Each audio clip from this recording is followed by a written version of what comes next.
আসসালামু আলাইকুম। Welcome to my channel Sabrina's blog BD. Sabrina's blog BD থেকে আমি সাবরিনা। যে যেখান থেকে বসে আমার আজকের ভিডিওটি দেখা শুরু করেছেন সবাইকে জানাচ্ছি অসংখ্য ধন্যবাদ। দীর্ঘদিন পরে আবারও ভিডিও দিচ্ছি। কিছুদিন আগে দেবরের বিয়েতে গিয়েছি।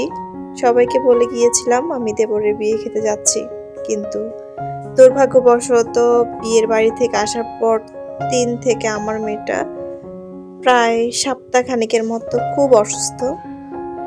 তো অসুস্থতার কারণে আমি আসলে আমার শ্যুট করে রাখা প্রত্যেকটা ভিডিও দিতে পারিনি, শেয়ার করতে পারিনি আপনাদের সাথে।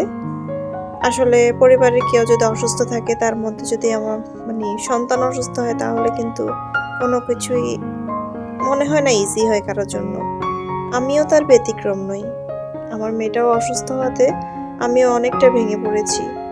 বিয়ে বাড়িতে অনেক মজা করেছি, আর বাসায় এসে মেয়েটাকে নিয়ে একা একা অনেক ভোগান্তির শিকার হয়েছি আমি। তো যাই হোক, পথে যেতে যেতে যেদিন আমরা যাচ্ছিলাম হলুদে, সেদিনের কিছু কিছু মুহূর্ত রাস্তায় আমি শ্যুট করেছি। আর দেখতে পেয়েছেন অনেক হুন্ডা দাঁড়িয়েছিল কিন্তু রাস্তায়। তারা কিন্তু তেলের জন্য দাঁড়িয়ে অপেক্ষা করছিল। তেল পাচ্ছিল না বলে অনেক বেশি হ্যারাসমেন্ট হচ্ছিল। আর এদিকে বিয়ে বাড়িতে তো চলে এলাম। তো এসেই সাথে সাথে ছেলে মেয়েদের পিছনে পড়ে শ্যুট করছি। আসলে কোথাও গেলে আমার বাচ্চারা কিন্তু একদমই আমার কাছে থাকে না। ওরা ঘুরে ফিরে, তো আমি ওদের পিছনে পিছনে থাকি। আর এই টাইমটাতে আমি আমার ভাগিনাকে একটু শ্যুট করতে দিয়েছিলাম, যেহেতু এখানে কাজ চলতেছিল আর মাত্র ওই বাড়িতে গেলাম।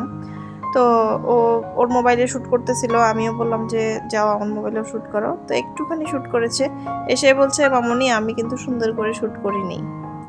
তো আর কি বলবো, বললাম ঠিক আছে, যা করেছো তাই অনেক আমার জন্য। তো পরবর্তীতে আমার ছেলে মেয়ে দুইজন খুব এনজয় করছিল। ওরা গিয়ে স্টেজে উঠে যায়।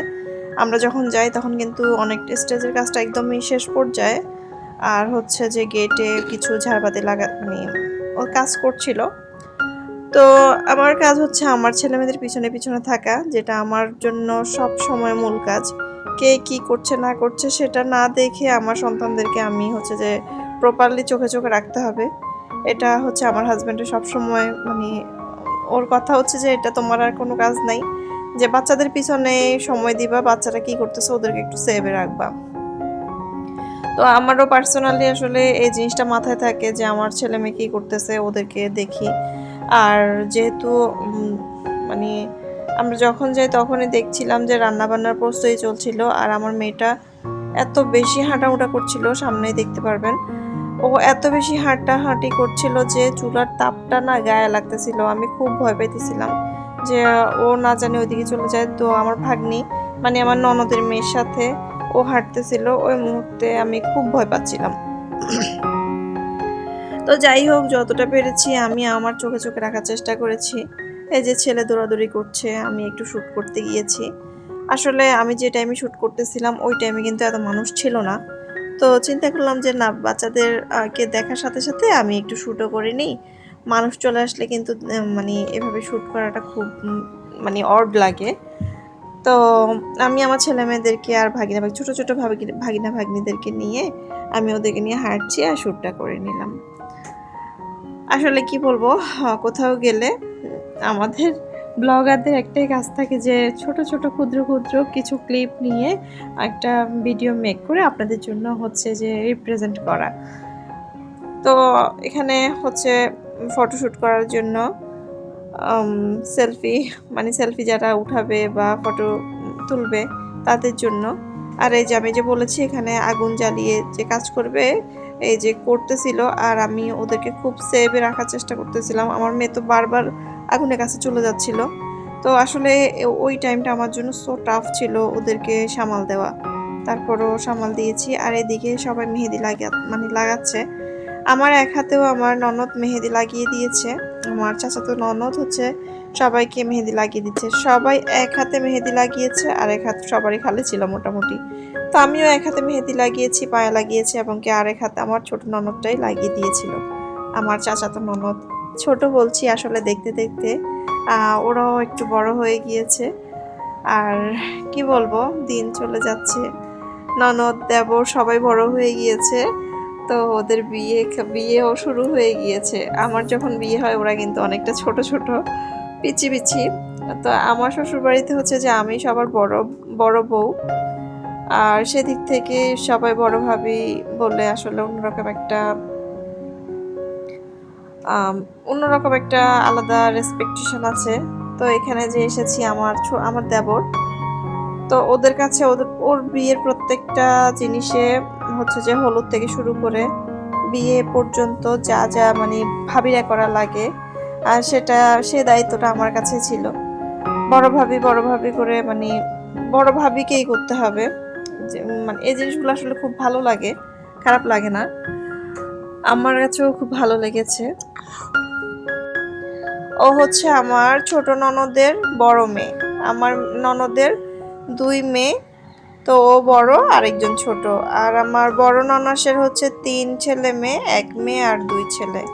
তো ছোট ননদের মেয়ে, বড় মেয়ে আর আমার ছেলের প্রায় বয়সের ডিফারেন্স সম্ভবত 7 মাসের। ওরা অনেকটা সমবয়সী। আর হচ্ছে যে ছোট মেয়ের সাথে আমার মেয়ের বয়সের ডিফারেন্সটা প্রায় 9 না 11 মাসের। তো ওরা আবার সমবয়সী। দেখা গেছে যে ওদেরকে নিয়ে আমরা একসাথে হইলে অনেক সময় মজা হয়, অনেক সময় মারামারি চিল্লাচিল্লি অনেক কিছুই হয়। যাই হোক, সব কিছুই ভালো লাগে এখন। এদিকে খাওয়ার আয়োজন শুরু হয়ে গিয়েছে, খাওয়া দাওয়া চলছে। আর এটা হচ্ছে আমার ফুফাতো ননদের মেয়ে।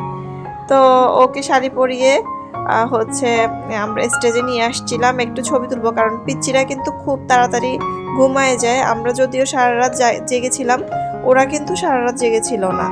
তো পিচ্চি যারা ছিল তাদেরকে রেডি করিয়ে আমরা একটু শ্যুট করে নিই, ভিডিও করে নিই, যা যা করার সব কিছু করে ওরা আবার কেউ ঘুমাইছে, কেউ খুব আউলাইছে এরকম। তো আমার মেয়েটা হচ্ছে যে ওকে আমি রেডি করার পরে ও একটু ঘুমায় যাওয়ার পর আমাকে আধা ঘন্টা সময় দিচ্ছে। এর মধ্যে আমি শাড়ি পরছি, হিজাব পরছি, তারপরে হচ্ছে যে আমার মেয়ে আবার উঠে গেছে। উঠে কিন্তু ও সারা রাতে জাগন ছিল। তো এইদিকে দেখেন, ওরা আমি ছবি তুলতে নিয়ে আসছি, না সে আর কারোর জায়গা দিবে না, মানে ভাগাই দিতেছে সবাই রে, ওর পাশে কেউ দাঁড়াতে পারবে না।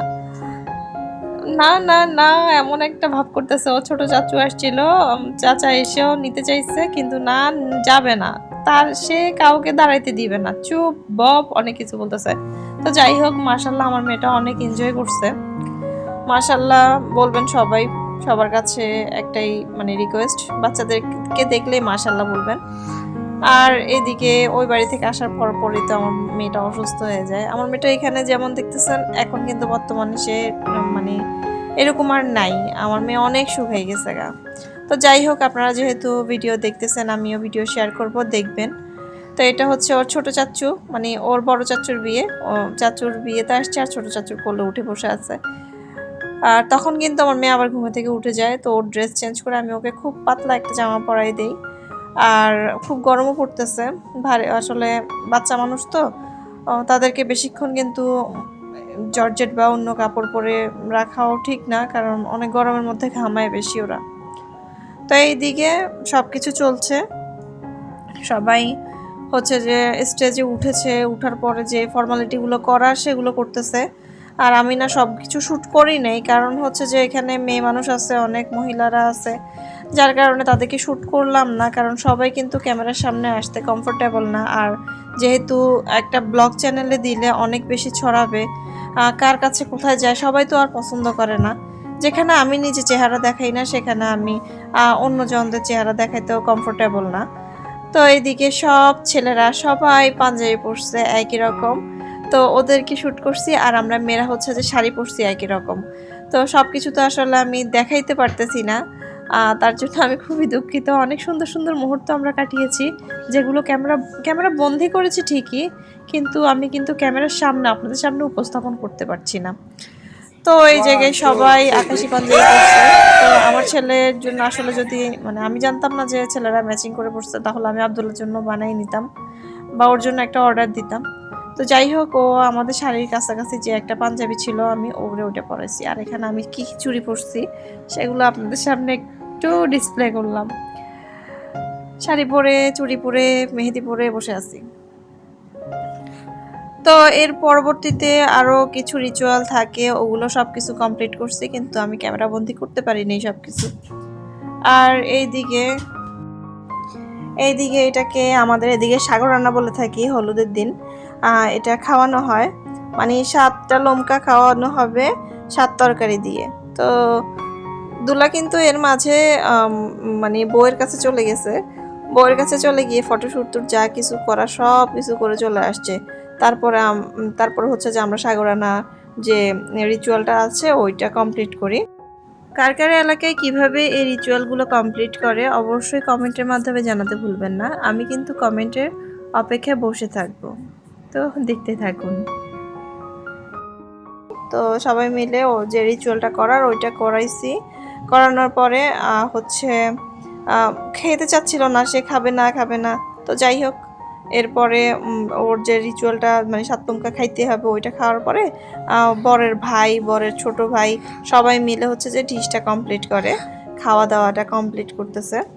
তো এইদিকে আঙ্কেলকে নিয়ে মানে হচ্ছে যে বরের বাপ ছেলে 2জন মিলে হচ্ছে ছবি উঠাচ্ছে। আর এদিকে সে মেহেদি লাগাবে না, বললাম যে না এটাও একটা রিচুয়াল। তো বউয়ের নামটা একটু লিখে নিছে। তো কার কেমন লাগছে অবশ্যই জানাবেন। ফিরে আসবো পরবর্তী ব্লগ নিয়ে, সে পর্যন্ত সবাই ভালো থাকবেন। আল্লাহ হাফেজ।